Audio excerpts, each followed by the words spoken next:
Merci Dominique. Tas de punaise, est-ce que c'est clair? Chef, oui, chef! Mon cul, je n'entends rien. Chef, oui, chef! Alors, vous avez demandé, baissez peut-être un peu le son, à un militaire de ne pas être de leadership, vous n'allez pas être déçu, vous voyez un peu de quoi il retourne. Ce n'est pas exactement comme ça. Ce qui est intéressant, c'est de se rappeler qu'en termes de leadership, il n'y a aucune règle. Et sinon, qu'à un moment donné, des gens commandent comme ça, et que ça marche, c'est que ça correspond à un milieu, à une mission. Souvent, on enseigne le leadership en disant, voilà, il faut faire ci, il faut faire ça. C'est de la foutaise. Hein. Le leadership, doit s'exercer en adéquation avec le milieu dans lequel on est, avec les personnes qu'on dirige, etc. Et surtout en se posant la question de ce qu'on en attend.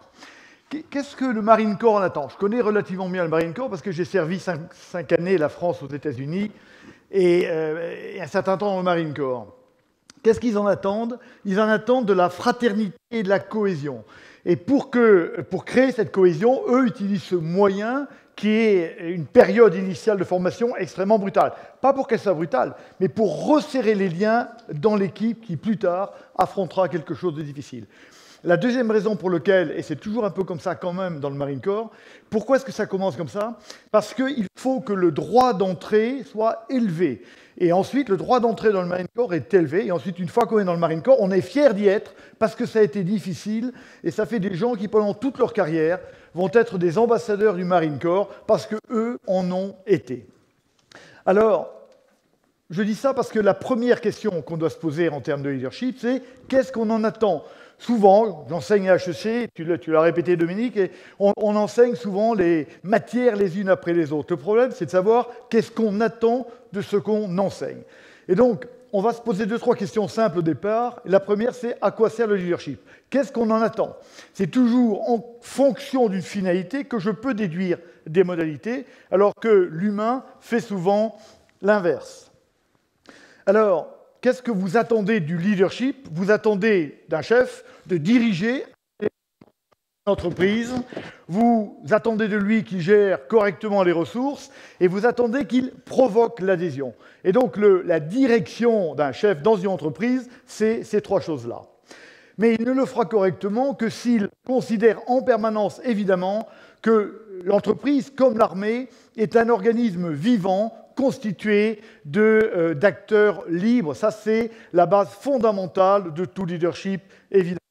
Alors, qu'est-ce que vous allez rechercher comme résultat dans le leadership? En fait, il y a 2 résultats. Le premier travail du chef d'entreprise, c'est de faire rendre le meilleur à ses ressources. C'est donc d'optimiser la semaine. C'est la première raison du leadership. La deuxième, c'est de faire en sorte que ses collaborateurs soient à peu près heureux. C'est devenu une mode.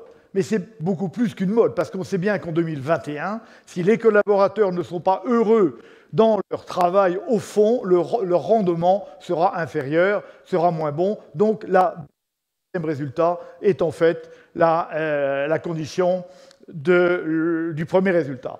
Après, c'est intéressant de se poser la question, de quel type d'autorité peut-on disposer ou sur quoi peut-on s'appuyer? Alors, il y a d'abord l'autorité de référence. Je suis le président, je suis le directeur général, ou bien je suis le général. Et donc, vous devez m'obéir. Vous savez tous, comme moi, que cette autorité-là, elle dure quelques heures, pas beaucoup plus. Et que derrière, on va vous demander une deuxième capacité, c'est l'expertise. Si tu n'es pas bon dans ce que tu fais, eh ben, tu n'as pas le droit d'être directeur général, tu n'es pas légitime. Et puis, même celle-là, ça ne va pas durer très longtemps. En particulier en 2021, derrière, il faudra bien l'autorité de conviction pour arriver à persuader les collaborateurs que ce qu'on leur demande est non seulement légitime, et j'y reviendrai, mais surtout dans leur intérêt.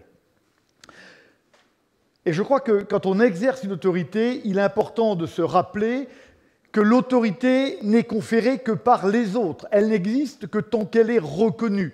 Et donc, ça n'est pas aucun grade, aucune mission, aucun titre qui donne l'autorité. L'autorité, je la vois dans les yeux des gens qui me regardent et qui reconnaissent que je suis légitime dans mon autorité.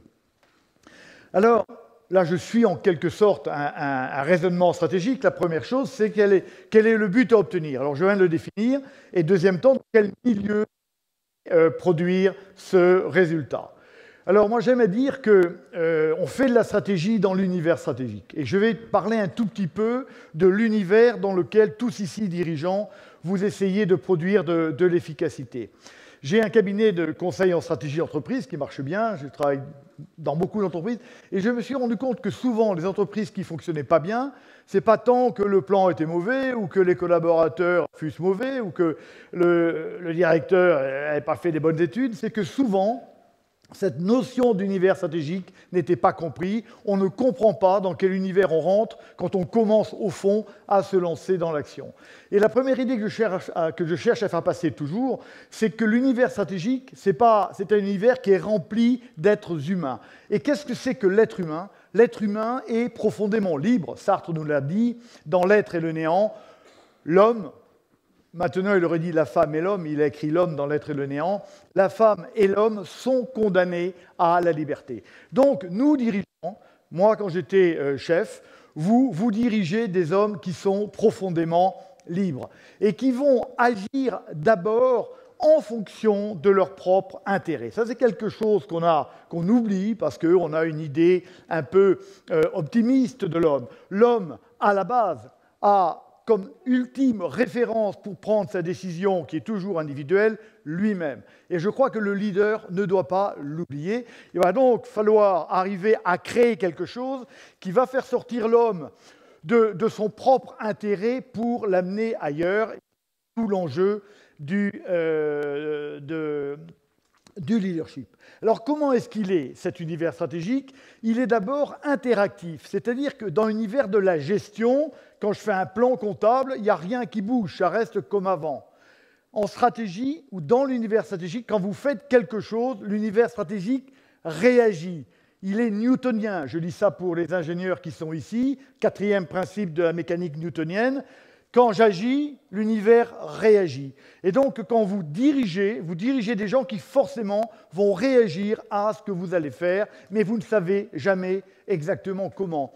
Ce qui fait que cet univers interactif, et ça c'est souvent oublié, il est forcément incertain, il est aussi en évolution permanente, parce que toutes ces réactions et interactions bougent en permanence.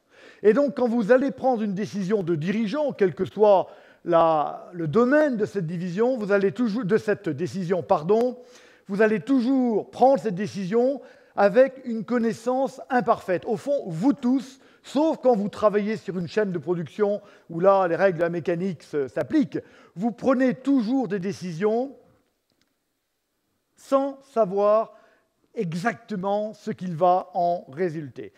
Ce qui veut dire que quand vous prenez une décision, vous tous ici, dès que les humains sont pris en compte, vous basez vos décisions sur des hypothèses. Mais toutes vos décisions en dehors de la chaîne de production sont des décisions prises sur des hypothèses de réaction d'êtres humains à la décision que vous allez prendre.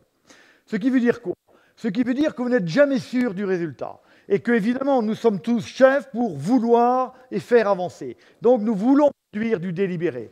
Mais derrière, nous devons être sûrs que derrière va apparaître un certain nombre de choses que nous n'avons pas voulu. C'est ce que j'appelle l'émergent.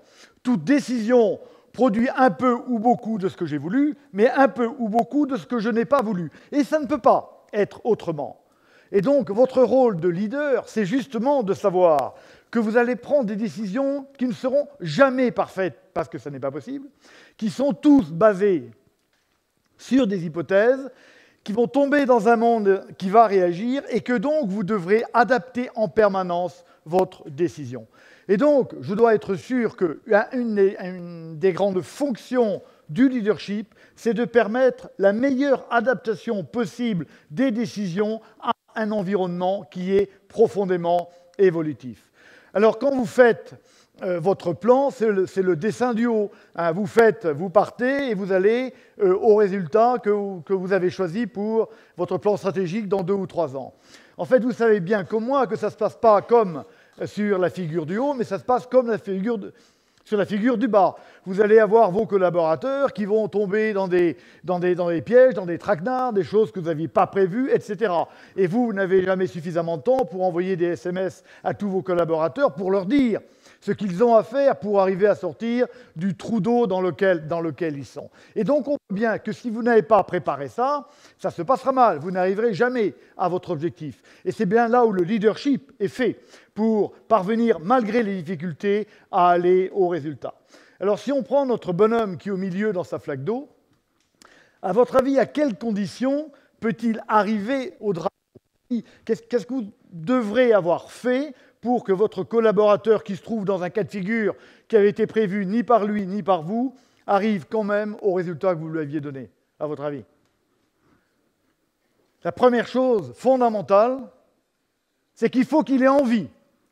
Parce que s'il n'a pas envie, il va rester au fond du trou, le gars. Tranquille, il va dire « Attends, j'attends que mon patron arrive, je n'ai rien à foutre de son affaire, et donc je ne sors pas de mon trou. » Et donc, si vous ne lui avez pas donné l'envie d'avancer, il va rester dans ses ennuis, il va attendre tranquillement que vous veniez le voir. La deuxième chose, c'est qu'il va falloir qu'il prenne des initiatives.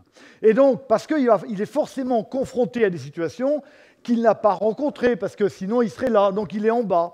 Et donc, si vous ne l'avez pas formé à prendre des initiatives, eh bien, il ne va pas réagir. Et donc, on voit bien que le leadership qui ne produit pas des capacités d'initiative n'est pas un bon leadership. Puis, troisième truc, c'est que forcément, il est confronté à des situations qu'il ne connaît pas. Et donc, si vous ne l'avez jamais formé qu'au métier habituel, il n'aura pas les savoir-faire pour arriver à s'adapter à la nouvelle situation.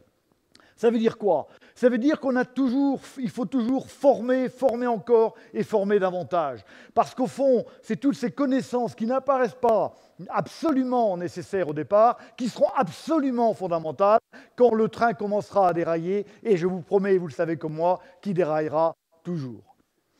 Alors, qu'est-ce que c'est que votre métier, au fond? C'est d'être toujours capable de conjuguer au mieux le délibéré et ce qui émerge. Et c'est toujours comme ça. Je ne dois pas m'attendre à ce que le plan fonctionne, parce que la règle, c'est qu'il ne fonctionne jamais. Et que mon problème, ce n'est pas de faire fonctionner le plan, c'est de l'adapter en permanence pour arriver au résultat que nous nous sommes donnés.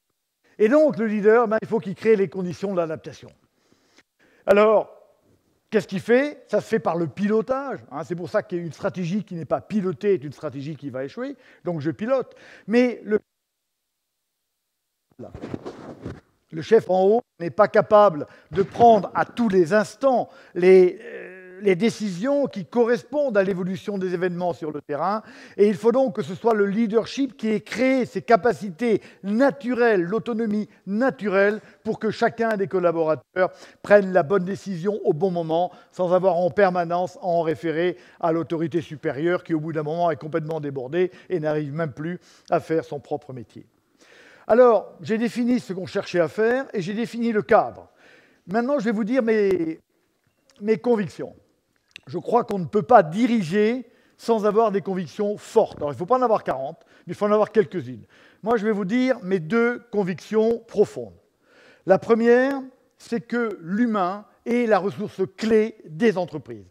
Et que l'élément différenciant des entreprises, c'est les hommes, les femmes, et la façon dont on les manage. C'est ça qui fait véritablement la différence.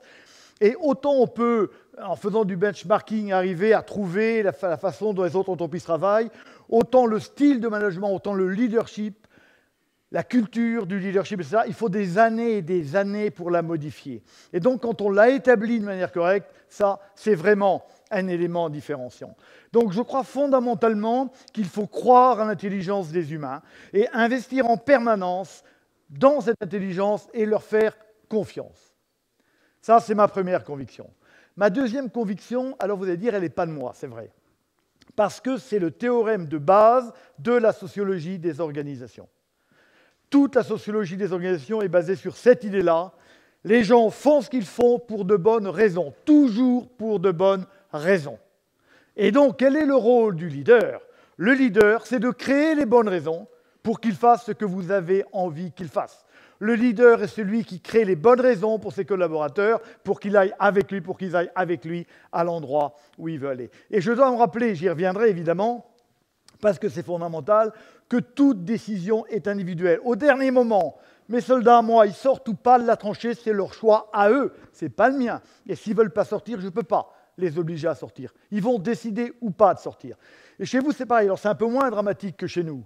Mais c'est pareil, ils feront ou ils feront pas, et finalement, ils vont décider par rapport à eux-mêmes. Et c'est même vrai pour Saint-Martin. Alors on se dit, non, il y a des gens qui ne font pas pour leur propre intérêt, ils font pour autre chose, etc.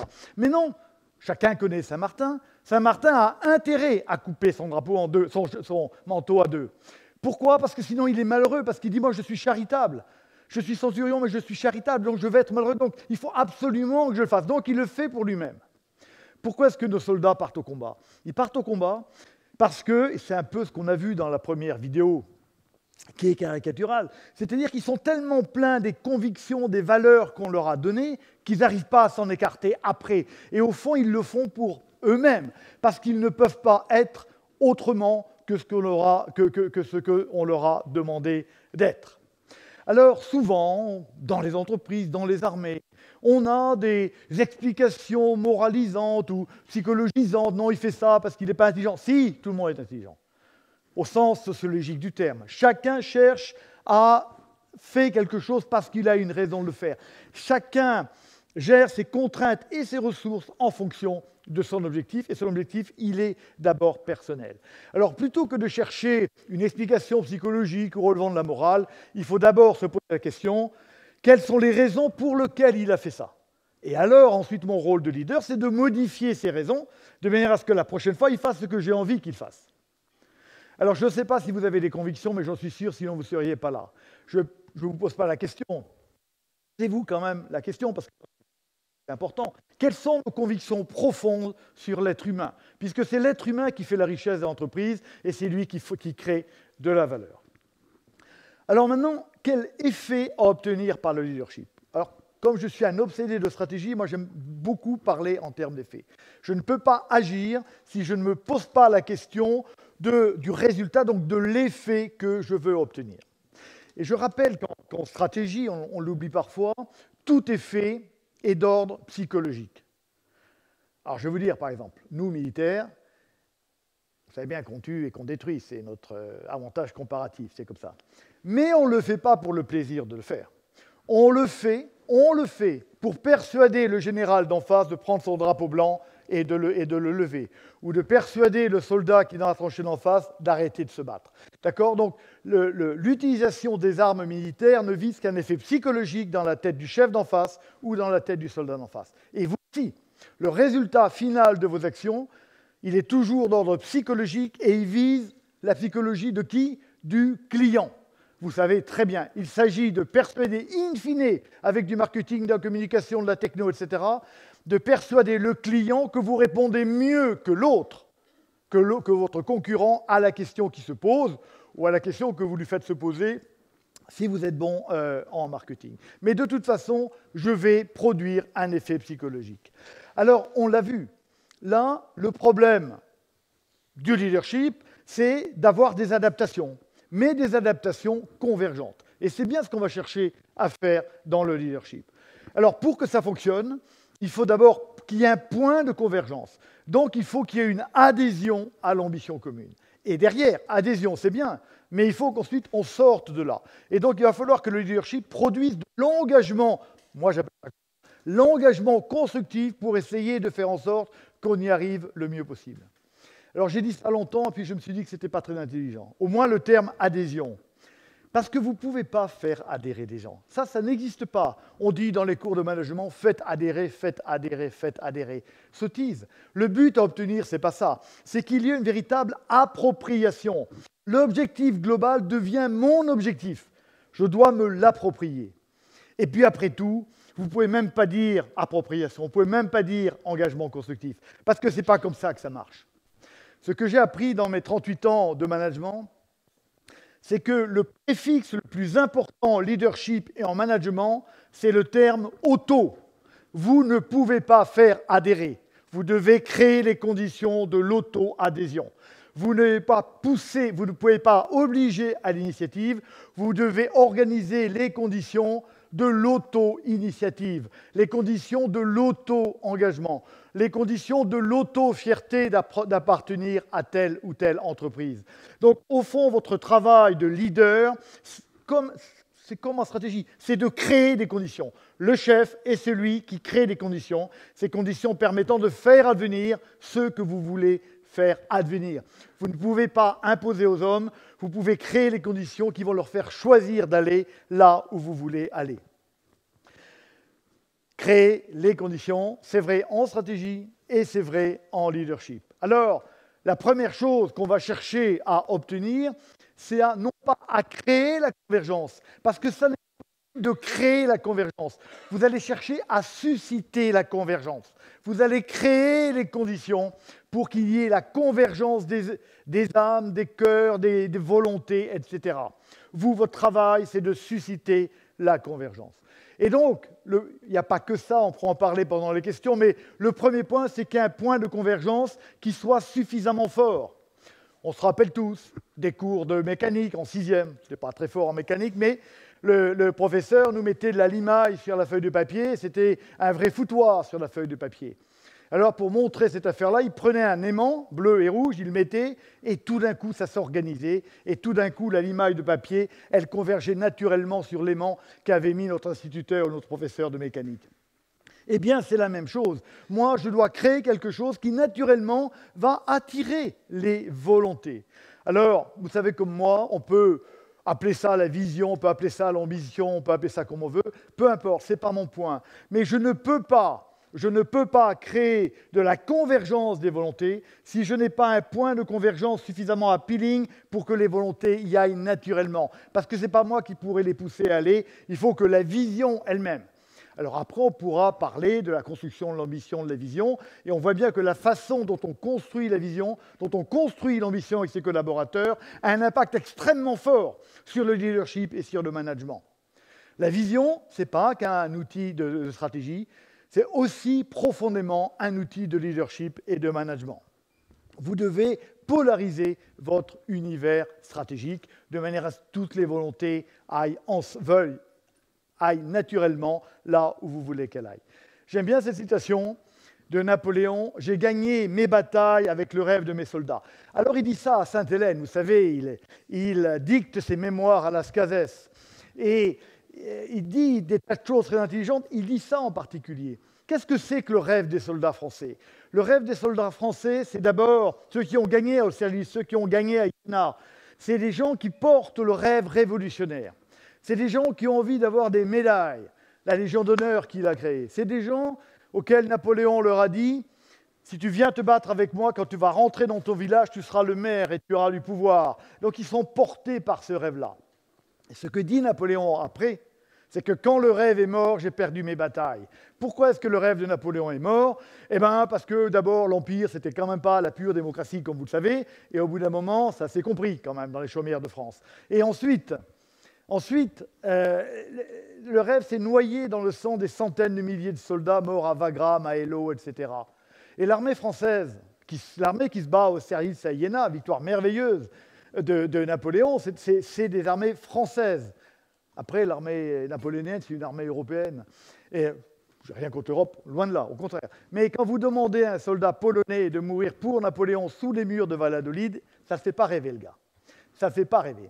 Et donc, à partir de ce moment-là, petit à petit, le rêve est mort et il a perdu ses batailles. Mais vous devez gagner vos batailles avec le rêve que vous saurez donner à vos collaborateurs. Susciter la convergence. Deuxième chose, susciter l'engagement collectif, constructif, puisque vous ne pouvez pas l'imposer. Ce que j'ai compris au bout d'un moment dans mon métier, c'est qu'il fallait bien distinguer le commandement du contrôle. Ce n'est pas si évident que ça, parce que nous, militaires, on a collé les deux. C'est devenu SHITU, Command and Control, et pendant très longtemps, on ne savait pas distinguer le commandement. Pourquoi? Parce que ça, c'est né pendant la guerre froide. Pendant la guerre froide, on était dans un monde de quasi-certitude. On connaissait parfaitement les armées russes, tchécoslovaques, polonaises qui étaient en face de nous. On connaissait les plans. Ils attaquaient par la trouée de Fulda, ou ils attaquaient par la Bavière. On connaissait tout par cœur. Et donc, il n'y avait pas d'incertitude. Et puis, on avait une ressource humaine qui était de très bon niveau, parce que c'était des appelés. Mais on n'avait pas le temps de les former. On les formait que pendant 2 mois. Et après, il fallait qu'ils soient bons de guerre. Et donc, en fait, on n'avait pas beaucoup de temps pour les former. Après, ils étaient obligés d'obéir parce qu'on n'avait pas beaucoup pu les instruire. Aujourd'hui, on est rentré dans un monde d'incertitude totale. On se bat une fois en Afghanistan, une fois au Sahel, on repart en Irak, on est partout. Et donc tout change tout le temps et l'ennemi change en permanence, il n'a même pas de plan, etc. Donc on est obligé de s'adapter en permanence. Et puis notre ressource humaine, on a la chance de pouvoir la former plus longtemps. Nos soldats, pendant 18 mois, un soldat en France n'est bon de guerre qu'au bout de 18 mois de formation. Vous avez vu, avec la mort du caporal-chef, il y a 3 jours, ce qu'un soldat français est capable de faire. C'est absolument extraordinaire. Pourquoi? Parce qu'ils ont été formés, ces types-là. Ils ont été formés. Et donc, à partir du moment où ils sont formés, c'est pour ça que la formation est importante, je vais pouvoir les lâcher et ils vont pouvoir prendre des initiatives. Petit à petit, on a compris la différence entre le commandement et le contrôle. Alors, je prends un exemple simple. Moi, je cours tous les matins le long de la Seine à Paris. Je cours, évidemment, je ne cherche pas à contrôler chacun de mes os et chacun de mes muscles. Il paraît qu'on a 500 muscles entre la ceinture et le bout des orteils. Comment voulez-vous tout contrôler? C'est évidemment complètement impossible. Donc, je donne à mon corps un ordre, va jusqu'au pont de Bir Hakeim qui est là-bas, et je ne contrôle pas mes os et mes muscles. Et heureusement, parce que si je cherchais à contrôler tout ça, au premier trottoir, je me casserais la figure. Alors que là, moi, je réfléchis à ce que je vais vous dire ce soir, et je laisse mon corps faire ce qu'il a à faire, parce qu'au fond, chacun de mes collaborateurs, muscles ou os, est beaucoup plus doué que moi pour savoir ce qu'il a à faire dans ces affaires-là. Alors attention, quand même.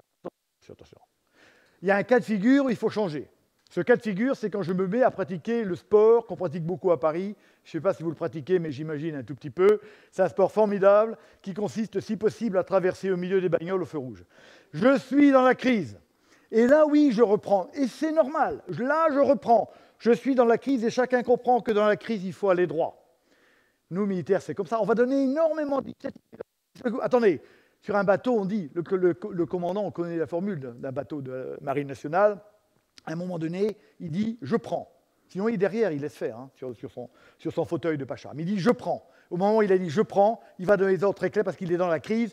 Il est responsable, il faut que tout soit fait au millimètre près et il dirige. En revanche, dès qu'on a quitté la crise, il est indispensable de revenir à la formule d'avant parce que si vous n'obligez pas vos collaborateurs à prendre régulièrement des initiatives, l'habitude s'en perd, on ne sait plus le faire.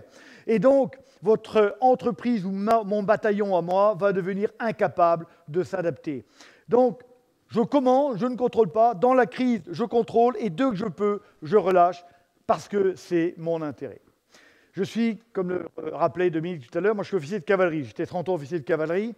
Et il y a un truc qui apprend bien l'équitation. Je suis sûr qu'il y a beaucoup d'équitants ici. L'équitation, on s'amuse quand même à diriger un animal qui est 10 fois plus lourd que nous, peut-être un peu moins, dans mon cas du moins, mais qui est 10 fois plus fort. Et on voit bien qu'on ne peut pas lui imposer ce qu'on fait. Là, ni le sous-maître du cadre noir, ou cet homme qui va gagner le saut olympique, c'est un obstacle de 2 mètres, ni cette femme qui est au passage, là, ne peut pas imposer ça à son cheval.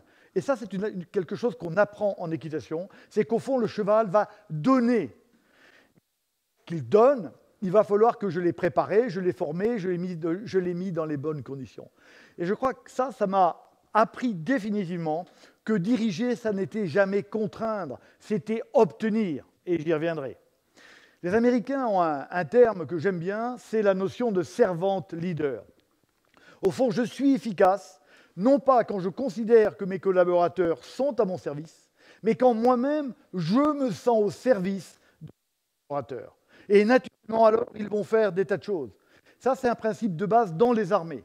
Dans les armées, l'échelon N ne se préoccupe que de l'échelon N-1 et fait tout en sorte, et fait pour que l'échelon N-1 soit dans les meilleures conditions possibles pour faire son boulot. Les N-1, il s'occupe des N-2. Les N-2, il s'occupe d'abord des N-3. Et les N-4, c'est les soldats. Et au fond, le but, c'est que les soldats soient dans les meilleures conditions. Parce que ceux qui gagnent les batailles chez nous, ce n'est pas les généraux. Nous, on sait que les perdre. Ceux qui gagnent les batailles, ce sont les soldats. Et notre travail de général, c'est de faire en sorte que les soldats soient dans les meilleures conditions de formation, morale, etc., logistique pour gagner la bataille. De la même manière que la valeur chez vous, elle n'est pas créée par les dirigeants, elle est créée par les gens qui sont en bas de l'échelle. Et donc, le rôle du dirigeant, c'est de faire en sorte que ces gens-là soient dans les meilleures conditions pour arriver à produire de la valeur. Alors lui, ce n'est pas un gamin, ce gars-là. Il commandait 5 millions d'hommes. Il commandait 5 millions d'hommes dans les conditions les plus épouvantables. Au Moabit, je ne sais pas, extrêmement loin d'ici, vous y êtes tous allés.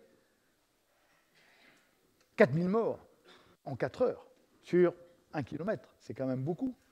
Lui dit ça, et je trouve que c'est extraordinaire, mais il ne dit jamais que ce que j'ai dit tout à l'heure. En fait, il le dit mieux que moi. Mais il dit, le leadership, c'est l'art de faire quelque chose par quelqu'un parce qu'il a envie de le faire. Une fois qu'on a compris ça, on a à peu près tout compris du leadership.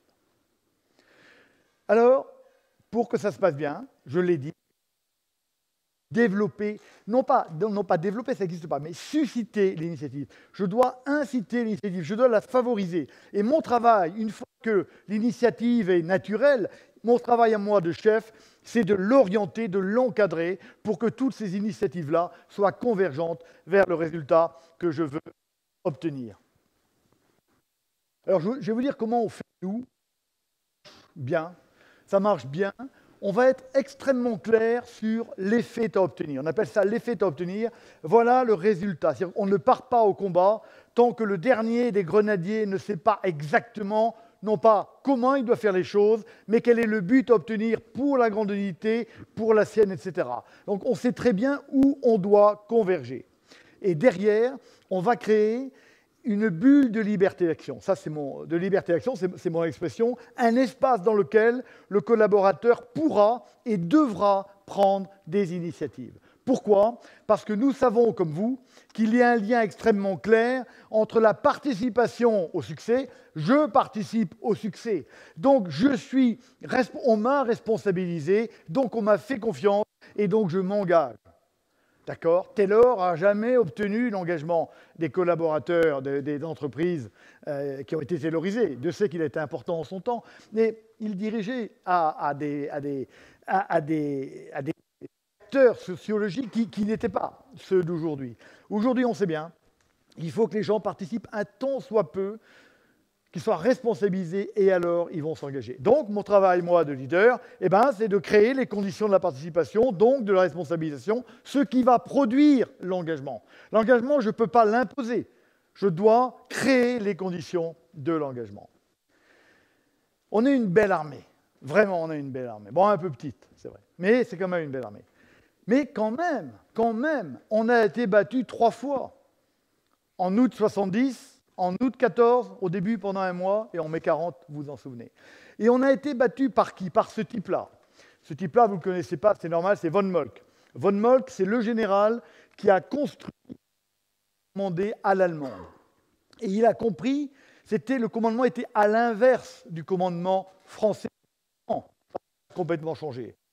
Que dit Moltke? Moltke dit: un ordre doit contenir tout ce que le subordonné ne peut décider de lui-même, mais rien que cela. Et c'est évidemment la meilleure façon pour tirer le meilleur parti de tout ce que le collaborateur peut apporter à l'entreprise commune.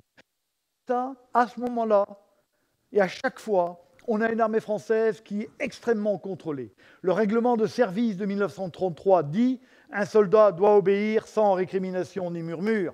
Aucune initiative. Et donc, quand le plan se déroule mal, et le 13 mai 40, ça s'est passé assez mal, les gens meurent parce qu'on est des soldats, on se bat quand même, mais on ne prend pas les bonnes initiatives, et l'armée française est balayée en quelques heures. Les Allemands, ont maîtrisé, ont dominé militairement l'Europe à partir de ça, à partir de cette conception du commandement. Je vais laisser faire le maximum, et je n'interviens quand véritablement mon collaborateur a besoin. Donc, on va, avec l'initiative, avec la confiance, l'adhésion, on va créer ce que nous appelons l'obéissance active. Alors, vous allez dire, mais l'obéissance active, c'est un concept très moderne, etc., c'est un nouveau truc. Pas du tout. C'est un vieux truc. Parce que qui a inventé le terme même d'obéissance active? C'est le maréchal Foch, dont vous vous rappelez probablement que c'est lui qui, enfin, prend le commandement des armées à partir de mars 1918 et gagne heureusement la Première Guerre mondiale. Et lui définit l'obéissance active. Voilà ce que c'est. L'obéissance active, conséquence de l'appel constamment adressé à l'initiative. Et puis, il va définir ce qu'est la bonne discipline militaire. Ça, c'est dans les principes de la guerre de Foch. Vous pouvez trouver, il n'y a aucun problème. Être discipliné, c'est entrer franchement dans la pensée du supérieur et prendre tous les moyens possibles pour parvenir au résultat. Être discipliné, c'est trouver dans son esprit la meilleure façon de réaliser les ordres et de s'en donner les moyens. On voit bien qu'on n'est pas dans l'armée de l'adjudant flic. De Gaulle, grand soldat et très grand stratège, grand politique, dit exactement la même chose d'une autre manière. Mais la seule voie qui conduise à l'esprit d'entreprise, c'est la décentralisation. Fixer le but à atteindre, être clair, on va là-bas, chacun le sait. Exciter l'émulation, juger des résultats, voilà le rôle du chef. Mais quant au comment, laissons faire les collaborateurs, ils sont sur le terrain. L'exemple typique, c'est Delattre et Leclerc. Il les envoie tous les deux pour remonter vers Strasbourg. Il lance Delattre à partir de Marseille et Toulon. Il lance Leclerc à partir d'Utah Beach. Et il va les laisser faire. Et ils n'aiment pas Leclerc et Delattre pour un certain nombre de raisons. Donc ils vont chercher, ayant la même mission, à prendre les bonnes initiatives pour être le premier dans cette affaire. Et donc, qu'est-ce qu'ils vont faire? Et qu'est-ce qu'on va faire? On va interpréter. Souvent, on n'imagine pas. Un bon ordre militaire est interprétable. Et s'il n'est pas interprétable, c'est qu'on n'a pas compris ce qu'était l'univers stratégique. Je ne peux pas être à Paris, donner des ordres à mes soldats au Sahel alors que tout change tout le temps.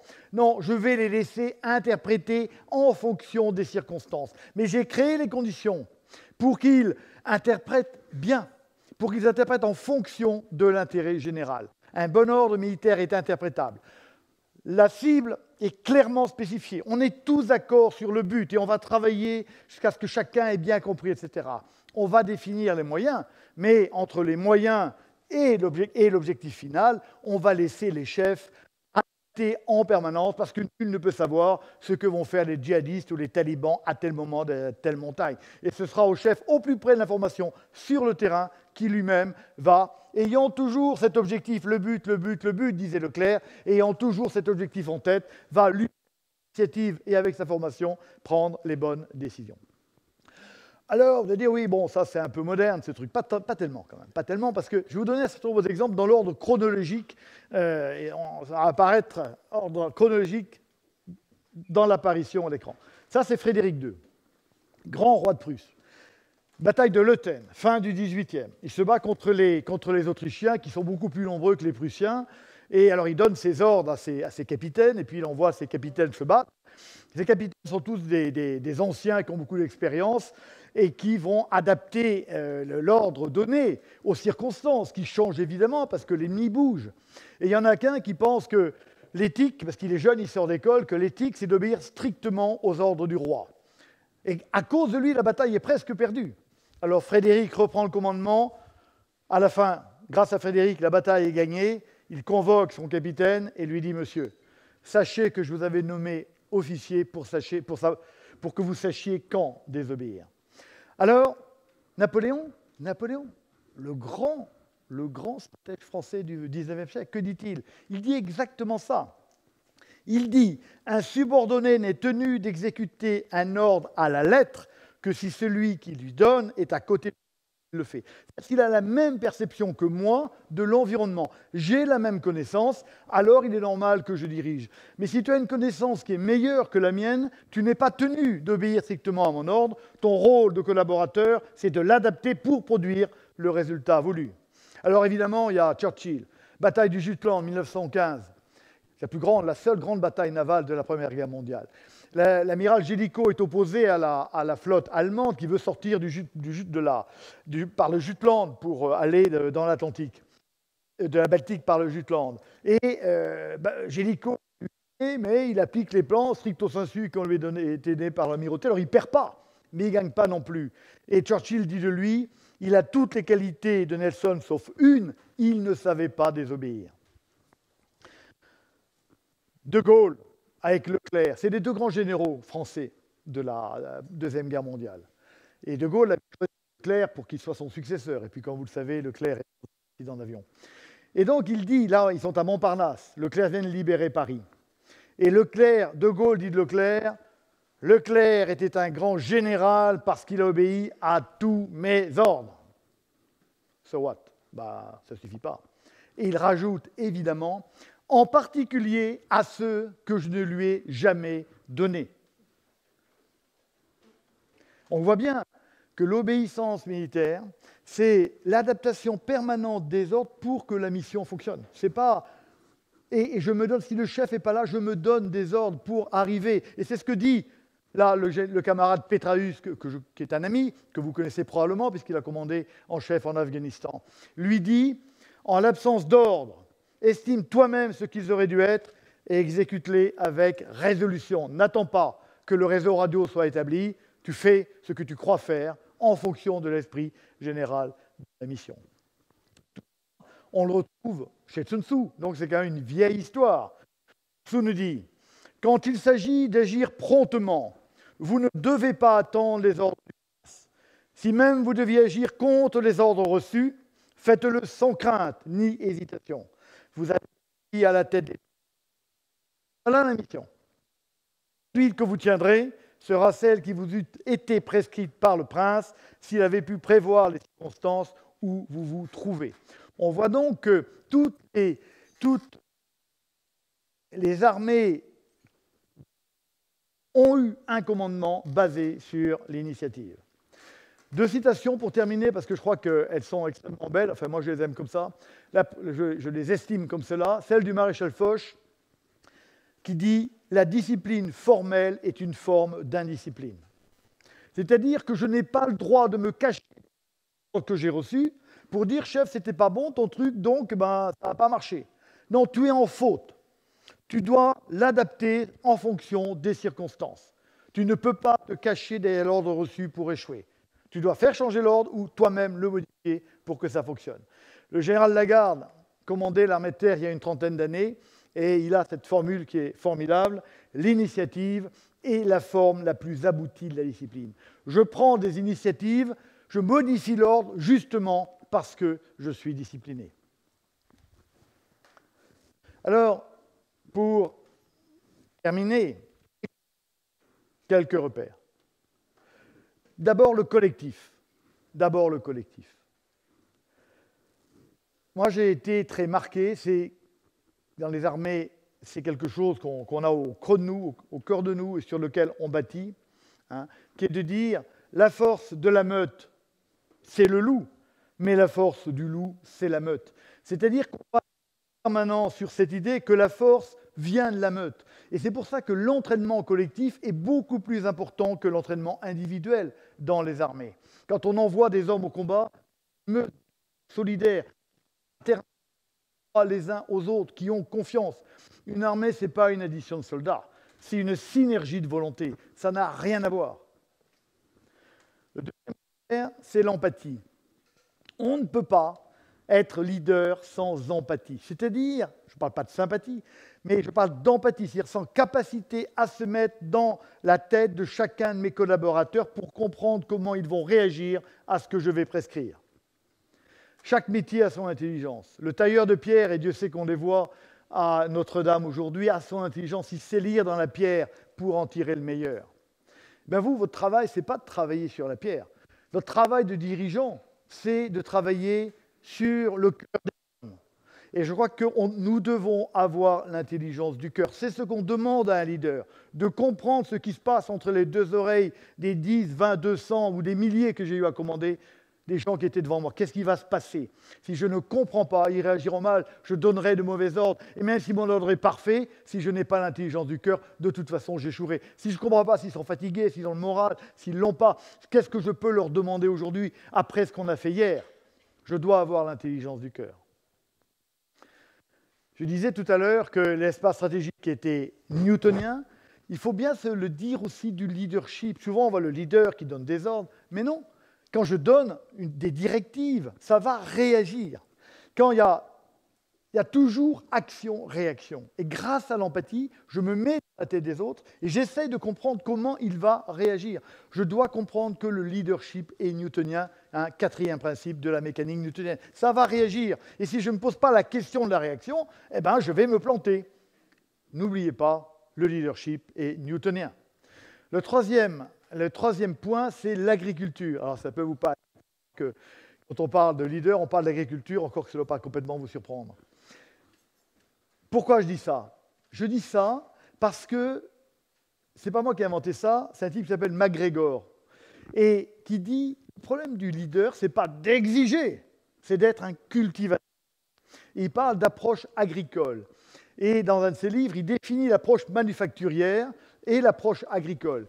Il dit l'approche manufacturière, je plante mes graines les unes à côté des autres sans perdre d'espace. Et je leur tire sur la gueule jusqu'à ce qu'elles poussent. Et en général, elles cassent. Et il dit, c'est pas ça. Je dois mettre suffisamment entre mes graines pour qu'elles puissent se nourrir. Et mon travail à moi, c'est de mettre de l'engrais, c'est d'arroser régulièrement, de travailler avec constance. Et vous verrez naturellement les tournesols le matin se tourner vers le soleil, parce que c'est toujours comme ça. Donc, agriculteur, c'est créer les conditions. Et donc, il dit, à cette belle formule, qui est de dire le rôle du leader, c'est d'être un leader nutritif, d'apporter toujours pour que les plantes poussent dans le bon sens. Donc, suivant le titre du film que vous connaissez, les Anglais appellent ça « The Constant Gardener », je dois être ce jardinier qui, sans relâche, cultive son jardin de femmes et d'hommes pour que ce jardin donne les plus beaux fruits. Je dois libérer l'énergie qu'il y a dans les graines qui me sont confiées, parce que les collaborateurs vous sont confiés, nos soldats nous sont confiés, et nous devons pour eux-mêmes en tirer le meilleur. Mais je n'en tirerai le meilleur que si j'arrive à libérer ce qu'il y a de meilleur entre eux. Alors, comme vous, j'ai lu un tas de bouquins sur l'entreprise libérée. Et là, j'ai rien compris, moi, rien. Je ne sais pas si vous avez compris, vous, moi, rien. J'aime bien les Arguettes, c'est un bon, mais j'ai rien compris quand même. Par contre, moi je dis, il faut être une entreprise libérante. L'armée est une entreprise libérante, c'est-à-dire que c'est tellement compliqué. Posez la question au gars qui est mort il y a 3 jours, là, les trucs qu'il a fait pour mettre ces gars sur les patins des hélicoptères pour arriver à partir sur le feu ennemi, c'est complètement dingue. Et donc, mais lui, il a fait au mieux, on ne l'a pas obligé à obéir en permanence, non, à prendre l'initiative pour le bien commun. Et je crois qu'une entreprise, elle doit être libérante de l'énergie, de la force des collaborateurs. Et donc, je crée les conditions pour libérer tout ça. L'armée est sûrement une entreprise libérante. Les armées qui ne sont pas des entreprises libérantes perdent. Et puis, bien sûr, le dernier point qui est extrêmement important, c'est, vous en doutez bien, c'est la confiance. Parce que sans confiance, vous le savez, eh ben, il n'y a rien. La confiance, c'est comme l'oxygène.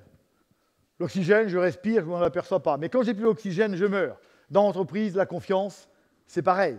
Quand j'ai plus de confiance, tout s'arrête. Et la confiance, bon, chacun le sait, on l'a dit 100 fois, la confiance, ça ne se décrète pas. Donc, c'est un autre sujet, mais comment je crée les conditions de la confiance? C'est ça, la vraie question. Donc, moi, je pense vraiment, dans mes commandements à moi, le premier truc, c'est que mes soldats, mes sous-officiers, mes lieutenants, mes colonels me fassent confiance. Et moi, je leur fais confiance. La confiance dans tous les sens. Nous, on parle de confiance verticale des 2 dimensions et confiance horizontale. Le collaborateur, le soldat, il a confiance au capitaine qui a confiance dans moi. Et on a tous confiance dans la France, et on a tous confiance dans la machine qui s'appelle l'armée française, et on a confiance dans nos valeurs. Confiance verticale. Et puis la confiance horizontale. Si le tirailleur à la mitrailleuse n'a pas confiance dans le lanceur de grenade, il ne va pas monter à l'assaut. Donc il faut qu'il y ait cette confiance horizontale. Et c'est bien en travaillant petit à petit la confiance verticale et la confiance horizontale qu'on va avoir un bloc de confiance qui va aller monter à l'assaut et qui probablement réussira à gagner.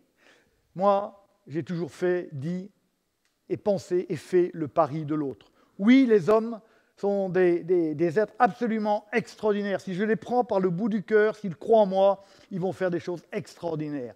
Ça, c'est la base de l'armée. Dans l'armée, on prend des hommes absolument ordinaires. Ils ne sont pas ordinaires, d'ailleurs, ils sont sous-ordinaires. Pourquoi? Parce que les gens ordinaires, ils sont allés dans vos entreprises pour travailler. Et les gens que vous n'avez pas pris, au bout d'un moment, ils viennent frapper à la porte de la caserne et disent « j'ai plus de famille, de toute façon, les entreprises ne veulent pas de moi. » Et vous, limitez à ce que vous voulez bien de moi. Alors on ouvre les bras, on dit « ouais. » Viens avec nous. Et on les prend. Et ces types-là, on leur fait faire des choses extraordinaires, parce qu'on va exiger d'eux, on va leur faire croire. On prend des hommes totalement ordinaires, on leur fait faire des choses extraordinaires, parce qu'en permanence, nous faisons le pari. Oh, sur 5% des cas, on se plante. Mais sur 95%, on a des synergies qui sont incroyables. Je fais le pari de la confiance, je fais le pari de l'intelligence, je fais le pari de l'autre. En guise de conclusion, le problème de l'entreprise, le problème des armées, c'est un problème électronique. Comment je fais pour que ça reste accroché au noyau, que ça ne se barre pas? C'est un problème de chimie ou de mécanique plutôt, de mécanique simple. C'est ça le problème. Votre problème, c'est ça. La réponse, elle est claire. Il faut relier. Le rôle du leader, c'est de relier. Relier quoi? De relier d'abord les destins individuels et les destins collectifs. Je me rappelle que toute décision est individuelle et que le soldat n'avance que s'il compte aller défendre à Saint-Brieuc ou défendre leur grand-mère à Lyon, ça en vaut la peine. Alors ils pensent que leur destin est lié et que ça vaut la peine d'avancer. Et donc je vais lier le destin individuel au destin collectif. Vous savez bien comme moi que vos collaborateurs ne s'engagent que s'ils pensent qu'ils ont intérêt à le faire. Intérêt, il y a différentes sortes d'intérêts, mais c'est dans leur intérêt. Sinon, ils vont agir dans leur propre intérêt. Et donc, je dois créer les conditions pour qu'ils sentent qu'ils ont intérêt à s'engager derrière moi au service. Alors, ça va être très vrai d'une coopérative où il faut bien que chacun comprenne qu'il y a un intérêt commun. C'est exactement ça. Je vais donc relier l'intérêt individuel à l'intérêt collectif. Et puis, le deuxième lien à établir, donc là, je parle d'intérêt réciproque entre l'entreprise et le collaborateur. D'accord ? L'autre lien, évidemment, c'est les destins, c'est l'intérêt mutuel. Ça, c'est quelque chose qu'on développe. On a vu la caricature du Marine Corps, mais on met les gens dans des conditions épouvantables pour qu'ils sachent bien que tout seul, ils ne s'en sortent pas. Je vais m'en sortir avec l'autre. D'accord ? Donc, on va lier horizontalement les destins. Chacun, on dit, je vois dans les entreprises des valeurs comme la coopération, l'esprit d'équipe. Ça n'existe pas, ces trucs-là. Ça n'existe pas. Ça existe si vous créez les conditions. Ce n'est pas parce que je vais dire 100 fois l'esprit d'équipe est une valeur forte que ça va être créé. Il y aura un esprit d'équipe si chacun a intérêt que l'esprit d'équipe arrive. Il se construit d'abord à partir d'un intérêt commun. On a intérêt à coopérer parce que c'est notre intérêt de coopérer. Et donc, je dois créer les circonstances qui vont créer la coopération. Je ne peux pas afficher dans mon entreprise coopération. Ça, c'est la vraie valeur. Non. Je dois créer les conditions de la coopération, ce qui est complètement différent. Et alors, vous aurez un collectif, et peut-être que comme les 4 mousquetaires, vous irez exactement à l'endroit où vous voulez aller. Alors, leadership authentique, 2 choses, simplement. La première, c'est que je crois que ce leadership, c'est l'art de créer l'autonomie dans l'appartenance. J'ai des collaborateurs qui sont autonomes, qui prennent des initiatives, mais ils ne le font pas n'importe comment parce qu'ils appartiennent à quelque chose qui est fort et qu'ils ont ce sentiment d'appartenance. Et donc, on le sait bien, c'est difficile de conjuguer le sentiment d'appartenance et l'autonomie, mais le rôle du leader, c'est bien d'arriver à produire les deux. L'autonomie, je suis heureux parce que je suis autonome, on me fait confiance, je suis responsable et j'avance, mais en même temps, je ne fais pas ça n'importe comment. J'appartiens à un grand tout qui me dépasse, dans lequel je suis fier d'être et de coopérer. Et puis, le leader authentique, il n'y a pas vous ne pouvez pas faire la même chose. Aucun d'entre vous n'est pareil. Vous n'avez pas les mêmes qualités, vous n'avez pas les mêmes défauts, vous ne commandez pas, vous ne dirigez pas les mêmes hommes. Par contre, il y a un point commun. Il y a un point commun entre vous tous et entre vous et moi. C'est que vous ne serez bon que si vous êtes un leader authentique, c'est que vous dirigez avec votre tête à vous, la vôtre, avec votre formation. N'allez pas chercher des méthodes, soyez vous-même, avec votre cœur à vous, avec votre façon d'aimer les gens, parce que je dois aimer mes collaborateurs. Nous aimons nos soldats. C'est fondamental, sinon ils ne feraient pas ce qu'ils font. Et avec mes tripes à vous. Et ça, c'est perso, il n'y a que vous qui pouvez faire ça. C'est pour ça que je disais en commençant, il n'y a pas de recette éternelle. Il y a vous, avec ce que vous êtes, il y a un effet à obtenir, il y a vous. Et quand vous parlez à un homme ou à une femme, vous savez que vous devez parler à sa tête, à son cœur, à ses tripes, avec votre tête, avec votre cœur et avec vos tripes. Voilà ce que je voulais vous dire ce soir. Et puis, je suis prêt, évidemment, si nécessaire, à répondre aux questions. Merci à vous de votre écoute. Et je suis Vincent Desportes. Merci.